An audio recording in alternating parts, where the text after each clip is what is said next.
नहमदुहु व नुसल्ली व नुसल्लिमु अला सय्यदिना व मौलाना मुहम्मदिन रसूलिहिन नबिय्यिल अमीनिल मकीनिल हनीनिल करीमिर रऊफिर रहीम। अम्मा बाद फ़अऊज़ु बिल्लाहि मिनश शैतानिर रजीम। बिस्मिल्लाहिर रहमानिर रहीम।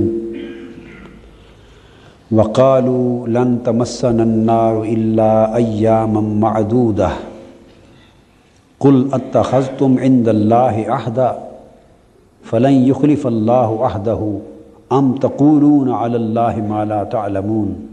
सदक़ल्लाहु मौलाना अज़ीम।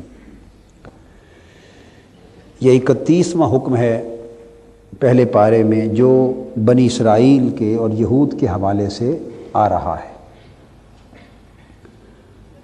इसमें अल्लाह रब्बुल इज़्ज़त ने इरशाद फरमाया कि वो यहूद ये भी कहते हैं कि हमें दोज़ख की आग हरगिज़ नहीं छुएगी सिवाय गिनती के चंद दिनों के।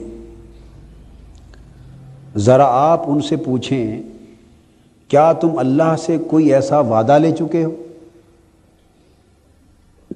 अगर तो वादा ले चुके हो फिर तो वो अपने वादे के ख़िलाफ़ हरगिज़ न करेगा, और अगर ऐसी बात नहीं तो फरमाया या तुम अल्लाह पर यूं ही वो बुहतान बांधते हो जो तुम खुद ही नहीं जानते।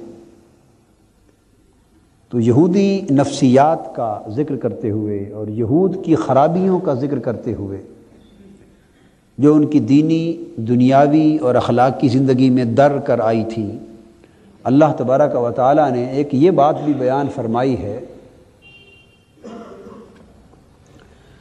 कि उन्हें एक घुमंड था, और वो घुमंड भी खुद साख्ता था, एक वहम बातिल पर मबनी था।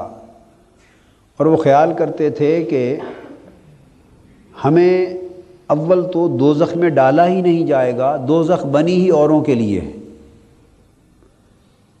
और अगर बिलफ़र्ज़ हम में से कोई दोज़ख में गया भी तो चंद गिनती के दिनों के लिए जाएगा, हमारा ठिकाना जन्नत है। गोया वो ख़ुद को जन्नत का ठेकेदार समझते और दोज़ख को दूसरों के लिए करार देते। ये भी एक तरह की ज़हनी इजारादाराना ज़हनीत की एक अक्कासी करती है उनकी सोच। अल्लाह रब्बुल इज़्ज़त ने इसको रद्द फरमाया कि तुम ये किस बुनियाद पर कहते हो कि अल्लाह ने तुमसे ये वादा फरमाया? हरगिज़ नहीं। ऐसा बोतान अल्लाह पर क्यों बांधते? इसमें दरअसल उस सोच की नफ़ी की जा रही है जिसमें मजहबी ज़िंदगी में कुछ लोग बाहमी सतह पर इल्मी और मजहबी और फ़िक्री इख्तिलाफ़ात की बिना पर इस इंतहा तक चले जाएं कि वो अपने लिए जन्नत अलाट करवा लें और दूसरों के लिए दोज़ख अलाट करवा लें,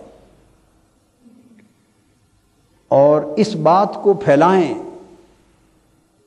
कि जन्नत उसी को मिलेगी जो हमारे घरों में से होगा, और जो हम में से नहीं वो सब दोज़खी हैं। ये जो इंतहा पसंदाना और इजारादाराना सोच है, कुरान मजीद दरअसल यहूद की नफ्सियात का जिक्र करते हुए इसकी नफ़ी कर रहा है। इसके बाद अल्लाह रब्बुल इज़्ज़त ने इरशाद फरमाया वल्लज़ीना आमनू व अमिलुस्सालिहात उलाइका अस्हाबुल जन्नह हुम फ़ीहा खालिदून।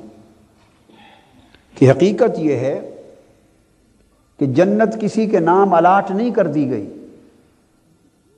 उसका तो एक सीधा साधा कायदा है कि जो लोग ईमान ले आए और जिनके अमल साले हुए वही जन्नत वाले होंगे, और वो हमेशा उसमें रहने वाले।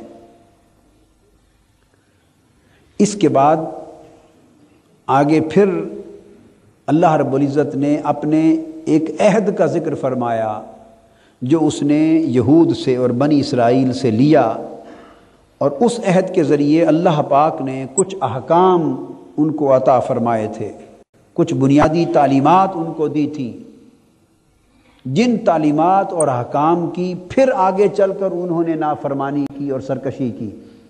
तो यहाँ अल्लाह रब्बुल इज़्ज़त ने इस आगे रुकू में ان احکام کا اور ان بنیادی تعلیمات کا ذکر فرمایا ہے۔